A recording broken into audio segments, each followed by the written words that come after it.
Good morning, नमस्कार। मैं हूं अमित सिंह। अगले एक घंटे लगातार 30 सेकंड में तमाम बड़ी खबरों से आपको वाकिफ कराएंगे, रूबरू कराएंगे। आप देख रहे हैं देश का number 1 news channel Republic Bharat. इस वक्त की पहली खबर लेंगे मेरे सहयोगी अनूप।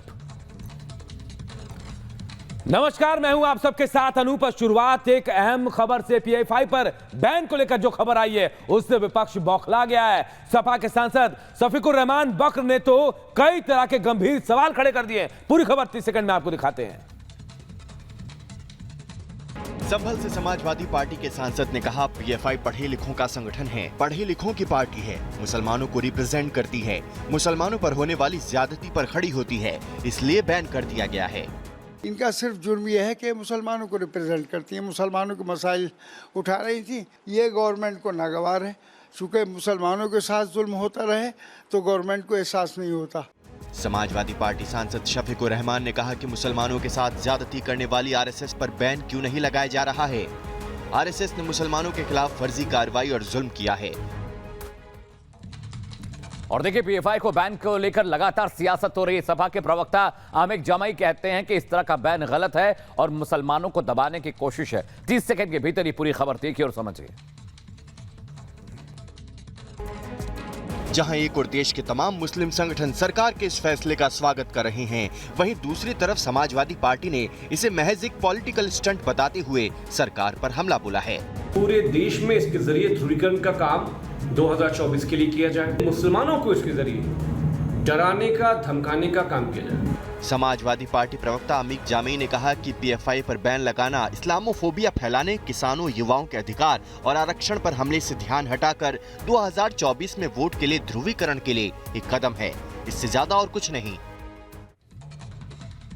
PFI पर बैन के बाद पूर्व कांग्रेसी नेता राशिद अल्वी ने भी सवाल खड़े किए और कहा, चुनाव होने वाले हैं इसलिए सब तमाशा हो रहा है। पूरी खबर 30 सेकंड में आपको दिखाते हैं।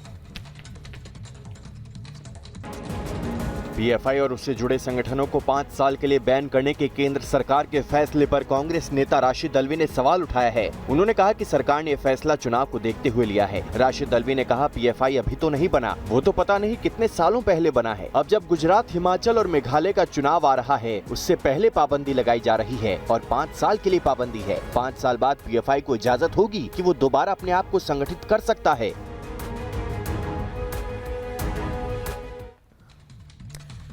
और अगली बड़ी खबर भी PFI पर है। देखिए, JDU कोटे से मंत्री अजमा खान कहते हैं कि PFI को बैन करने से पहले जांच करनी चाहिए, लेकिन बड़ा सवाल यह कि अब जांच के लिए बचा ही क्या है। पूरी खबर 30 सेकंड में बताते हैं आपको। JDU कोटे के अल्पसंख्यक कल्याण विभाग के मंत्री जमा खान ने PFI को लेकर बड़ा बयान दिया है। जमा खान ने कहा कि PFI को ऐसे बैन करना उचित नहीं है, पहले उसकी जांच होनी चाहिए। किसी एक को टारगेट करना कतई सही नहीं है। जमा खान ने कहा कि किसी भी संगठन को बैन करना ठीक नहीं है। देश का नेतृत्व आपके हाथ में है, इसका ये मतलब नहीं कि आपका जो मन करे वो आप करिएगा। जनता इसे देख रही है और 2024 में हिसाब होगा। इधर JDU के राष्ट्रीय अध्यक्ष ललन सिंह ने भी PFI बैन पर सवाल उठाया और कहा कि जो कुछ PFI बैन से पहले मिला, जो सबूत मिले, उसे सरकार को, केंद्र सरकार को सामने रखना चाहिए, साक्ष्य रखने चाहिए। पूरी खबर आपको दिखाते हैं। JDU के राष्ट्रीय अध्यक्ष ललन सिंह ने PFI पर बैन को लेकर केंद्र सरकार की कार्रवाई पर सवाल उठाए। उन्होंने कहा कि PFI पर बैन किस आधार पर किया गया है। केंद्र सरकार को सारे सबूत सार्वजनिक करने चाहिए, जिससे सबको पता चल सके कि किन कारणों से PFI को प्रतिबंधित किया गया है। ललन सिंह ने कहा कि जब पटना के फुलवारी शरीफ में PFI पर NIA ने कार्रवाई की थी, तब बिहार सरकार और स्थानीय पुलिस ने पूरा सहयोग किया था। Bureau report, Republic Bharat. और देखिए, PFI पर बैन को लेकर लालू प्रसाद यादव का बयान है। उन्होंने कहा PFI पर बैन लगा दिया अच्छा है, लेकिन RSS संस्थाओं पर भी बैन लगना चाहिए। उन्होंने क्या कुछ कहा है 30 सेकंड के भीतर आपको दिखाते और समझाते हैं। RJD के मुखिया लालू प्रसाद यादव ने पॉपुलर फ्रंट ऑफ इंडिया पर बैन का तो स्वागत किया है, लेकिन साथ ही राष्ट्रीय स्वयंसेवक संघ को बैन करने की मांग कर डाली है। लालू ने कहा कि RSS को आपातकाल में भी बैन किया गया था। लालू ने कहा कि मुस्लिम संगठनों को निशाना बनाया जा रहा है। लालू ने कहा कि भ्रष्टाचार का बोलबाला है। लालू यादव ने कहा कि ये लोग हनुमान जी का पाठ कर रहे हैं मस्जिदों के सामने। ये क्या बताता है? ये बताता है कि सांप्रदायिकता फैलाकर देश में दंगा फसाद करके शासन में बने रहना चाहते हैं। अब इनके दिन लद गए हैं। और देखिए पीएफआई बैन को लेकर हैदराबाद के भाईजान असदुद्दीन ओवैसी ने भी आपत्ति जताई। ओवैसी ने कहा कि कुछ लोगों की गलती की सजा पूरे संगठन को नहीं देनी चाहिए। पूरी खबर आपको 30 सेकंड में दिखाते हैं। केंद्र सरकार ने पॉपुलर फ्रंट ऑफ इंडिया पर बड़ा एक्शन लेते हुए 5 साल के लिए बैन कर दिया है। पीएफआई के साथ उसके दूसरे सहयोगी संगठनों को भी बैन कर दिया गया है। एआईएमआईएम प्रमुख असदुद्दीन ओवैसी ने कहा कि अपराध करने वाले कुछ लोगों के गलत काम का ये मतलब नहीं कि संगठन को ही बैन कर दिया जाए। ओवैसी ने कहा कि इस तरह का बैन खतरनाक है। ये हर उस मुसलमान पर बैन है जो अपने मन की बात कहना चाहता है। उन्होंने आगे कहा, भारत के काले कानून यूएपीए के तहत अब हर मुस्लिम युवा को पीएफआई पैम्फलेट के साथ गिरफ्तार किया जाएगा। और अगली खबर भोपाल से सांसद प्रज्ञा ठाकुर ने दो टूक कह दिया है कि गरबा कार्यक्रमों में मुस्लिम समुदाय के लोगों को दाखिल नहीं होना चाहिए। उन्होंने क्या कुछ कहा है, क्या प्रतिक्रियाएं आई हैं, 30 सेकंड के भीतर ही आपको रिपोर्ट समझाएगी। भोपाल से सांसद प्रज्ञा सिंह ठाकुर ने गरबा कार्यक्रमों में मुस्लिम संप्रदाय के लोगों के आने पर आपत्ति जताई है। प्रज्ञा ने कहा, मुस्लिम संप्रदाय के लोगों की एंट्री बैन होनी चाहिए, यही लव जिहाद का कारण बनता है। मुस्लिम संप्रदाय के लोगों का हिंदू त्योहारों में क्या काम है। संस्कृति मंत्री उषा ठाकुर ने भी गरबा में परिचय पत्र दिखाकर एंट्री के निर्देश दिए थे। उषा ठाकुर ने कहा कि गरबा कार्यक्रमों में लव जिहाद को बढ़ावा मिलता है, इसलिए यहाँ पर लोग पहचान छुपा कर न आ सकें, इसकी व्यवस्था होनी चाहिए। अगली खबर इंदौर से। इंदौर में गरबा पंडाल में पहचान छिपाकर कुछ युवक पहुंचे थे, लेकिन स्थानीय लोगों ने उनको पकड़ा और पुलिस के हवाले कर दिया। पूरी खबर आपको 30 सेकंड में बताते हैं, देखिए खबर। इंदौर के पंढरीनाथ चौराहे के गरबा पंडाल में पहचान छुपा कर आए 7 मुस्लिम युवकों के खिलाफ पुलिस ने कार्रवाई की है। ये युवक वहां फोटो वीडियो बना रहे थे। उनकी हरकतें देखकर वहां मौजूद बजरंग दल के सदस्यों को उन पर शक हुआ, जिसके बाद उन्होंने उनका नाम पूछा और आईडी दिखाने को कहा। सभी युवकों ने अपने नाम गलत बताए, आईडी मांगने पर भी नहीं दिखाई। इसके बाद उन युवकों को पुलिस के हवाले कर दिया गया। सभी के खिलाफ प्रतिबंधात्मक धाराओं में केस दर्ज किया गया है। और राजस्थान का पॉलिटिकल ड्रामा भी खत्म नहीं हुआ। अशोक गहलोत दिल्ली में, सचिन पायलट भी दिल्ली में, सोनिया गांधी से मुलाकात होगी। लेकिन बड़ी बात है, क्या मुलाकात के बाद ये आपसी झगड़ा खत्म होगा? 30 सेकंड के भीतर इस पूरी खबर को समझिए। राजस्थान के मुख्यमंत्री अशोक गहलोत दिल्ली पहुंच चुके हैं। गहलोत आज सोनिया गांधी से मिलेंगे। गहलोत और सोनिया की मुलाकात काफी अहम मानी जा रही है। सचिन पायलट पहले से ही दिल्ली में मौजूद है। ये माना जा रहा था कि मुख्यमंत्री अशोक गहलोत से आला कमान इतना नाराज है कि वो उनके खिलाफ कार्रवाई भी कर सकता है।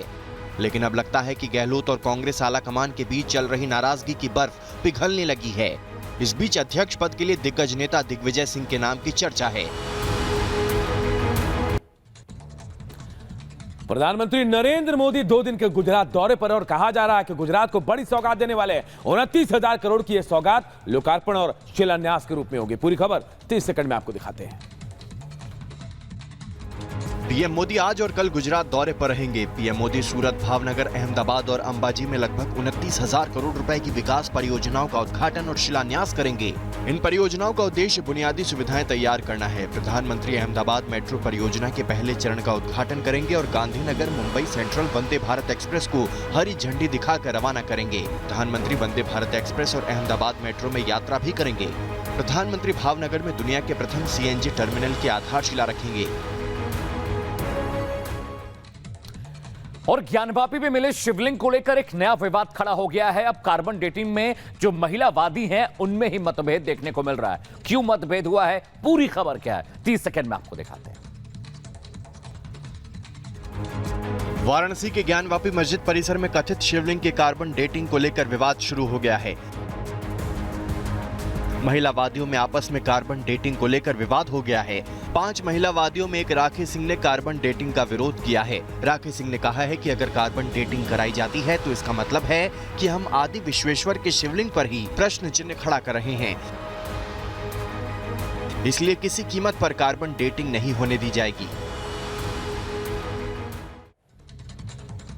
और आज का दिन समाजवादी पार्टी के लिए बेहद अहम है, क्योंकि आज लखनऊ में समाजवादी पार्टी का राष्ट्रीय सम्मेलन आयोजित किया गया है और कहा जा रहा है कि आज नया राष्ट्रीय अध्यक्ष चुना जा सकता है।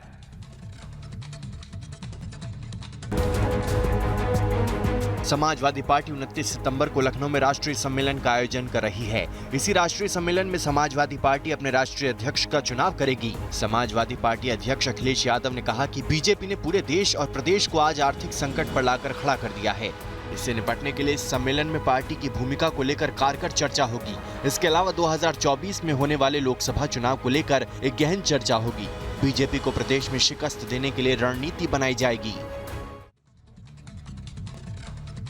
और अगली खबर तेलंगाना से है, जहां पर राजा सिंह नाम के जो विधायक हैं उनके समर्थन में जमकर नारेबाजी हुई है। ये नारेबाजी क्यों हुई? क्योंकि पहले आपको पता है तमाम गंभीर आरोप उन पर लगे हैं। 30 सेकंड के भीतर ये पूरी खबर देखिए और समझिए। तेलंगाना बीजेपी के निलंबित विधायक राजा सिंह को लेकर राजनीतिक सरगर्मी तेज हो गई है। राजा सिंह के समर्थकों ने हैदराबाद के बेगम बाजार स्थित मंदिर में पूजा अर्चना की। इसके बाद समर्थन रैली निकाली। रैली में समर्थकों ने जेल का ताला टूटेगा, शेर हमारा छूटेगा के नारे लगाए। इस रैली का वीडियो सोशल मीडिया पर तेजी से वायरल हो रहा है। वहीं इससे पहले महाराष्ट्र के पुणे में भी गणेश मंदिर में राजा सिंह के समर्थन में पूजा करने की बात सामने आई थी। और देखिए, बीजेपी के राष्ट्रीय अध्यक्ष जेपी नड्डा 2 दिन के दौरे पर हैं, उड़ीसा के दौरे पर, और आज बाइक रैली भी करने वाले हैं। पूरी खबर आपको 30 सेकंड में दिखाते हैं, देखिए खबर। बीजू जनता दल के गढ़ में बीजेपी को मजबूत करने और लोकसभा चुनाव को लेकर पार्टी का जनाधार मजबूत करने के मिशन पर पार्टी अध्यक्ष जेपी नड्डा 2 दिनों के दौरे पर ओडिशा पहुंच रहे हैं। इस 2 दिनों के दौरे के दौरान जेपी नड्डा ओडिशा से जुड़े बीजेपी के सांसदों और विधायकों के अलावा पार्टी से जुड़े पदाधिकारियों, जिला बीजेपी अध्यक्ष और जिला प्रभारियों के साथ बैठक करेंगे। पार्टी के कार्यक्रमों की तैयारियों की समीक्षा भी करेंगे। जेपी नड्डा के सम्मान में पार्टी ने भव्य बाइक रैली का आयोजन भी किया है। और अगली बड़ी खबर उधमपुर से है, जहां पर पेट्रोल पंप पर खड़ी एक बस पर जबरदस्त धमाका हुआ है। धमाके की वजह क्या है, ये रिपोर्ट 30 सेकंड के भीतर आपको बताएगी भी और समझाएगी भी। जम्मू श्रीनगर हाईवे पर दोमेल इलाके में पेट्रोल पंप के पास खड़ी एक बस में जोरदार धमाका हुआ। इस धमाके में 2 लोग गंभीर रूप से घायल हो गए। विस्फोट से बस की छत पूरी तरह क्षतिग्रस्त हो गई और साथ खड़ी एक मेटाडोर को भी नुकसान पहुंचा।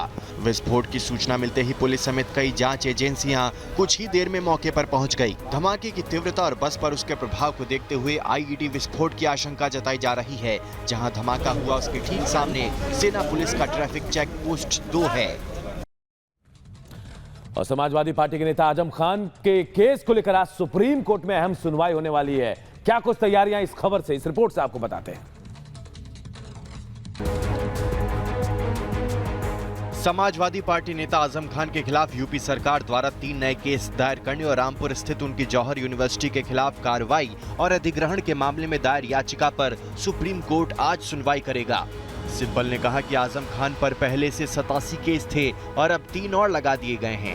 उन्हें मुश्किल से जमानत मिली थी, अब नए केस बना दिए गए। सुप्रीम कोर्ट उस याचिका पर सुनवाई करेगा जिसमें मांग की गई है।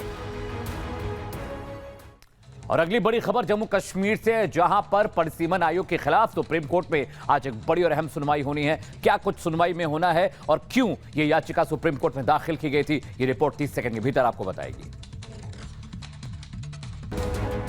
जम्मू कश्मीर में परिसीमन आयोग के आदेश के खिलाफ दायर याचिका पर सुप्रीम कोर्ट आज सुनवाई करेगा। जम्मू कश्मीर में चुनाव क्षेत्रों को फिर से तैयार करने और विधानसभा सीटों की संख्या 83 से बढ़ाकर 90 करने का परिसीमन आयोग का ऑर्डर फाइनल है। अब इस मामले में न्यायिक हस्तक्षेप की कोई गुंजाइश नहीं है। परिसीमन एक्ट 2002 से साफ है कि एक बार आयोग का आदेश यूनियन गैजेट में प्रकाशित कर दिया जाए और अमल में लिया जाए तो इसकी वैधता चेक करने के लिए किसी भी तरह की कोई कानूनी प्रक्रिया नहीं की जा सकती है।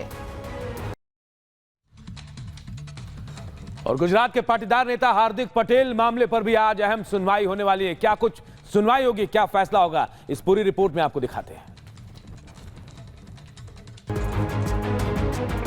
गुजरात के पाटीदार नेता हार्दिक पटेल की ओर से दायर याचिका पर सुप्रीम कोर्ट आज सुनवाई करेगा। पिछली सुनवाई में कोर्ट ने पाटीदार आरक्षण आंदोलन के दौरान हुए दंगों और आगजनी में अपीलों पर फैसला आने तक कांग्रेस नेता हार्दिक पटेल की सजा पर रोक लगाते हुए कहा था कि संबंधित हाई कोर्ट को सजा पर रोक लगानी चाहिए थी।